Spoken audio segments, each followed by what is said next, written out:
Hi ladies and gentlemen, so today we're taking a look at solving quadratic functions by factoring. We really have already taken a look at solving quadratic functions by graphing. We did that in the 2.3a lesson when we were finding zeros of the function or where it crosses the x-axis using the graphing calculators.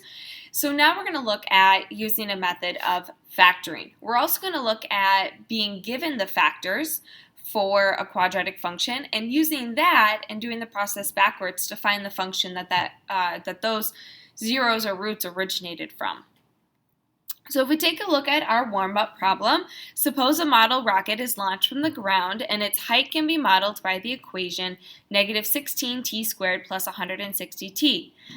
After how many seconds does the rocket come back to the ground, and how do you know? Use a graph to help. So what you can do on this one is use your graphing calculator, and what we would be looking at is we would get a picture of a graph that looks something like this. And really what this question is looking for is what are the two zeros, or what are the two x-intercepts of this function? We know it crosses here at 0, 0 and here, and if you were to go through the calculations on your calculator, you would find that that is a value of 10 when x is 10. So it says after how many seconds does the graph come back to the ground? Well, it takes off at 0 seconds and it lands at 10 seconds, so it's in the air for 10 seconds. We went through a very similar slide like this in prior lessons, but let's just review it real quick before we get into some factoring.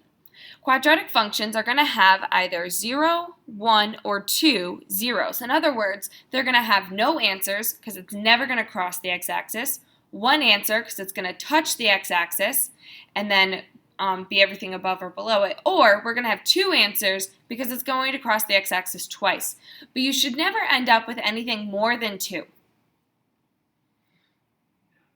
So I know that this one's example 1 says to solve by graphing, and we're actually going to skip this because we've spent a lot of time working with graphing and things like that in prior lessons, and I really want us to focus our attention to factoring.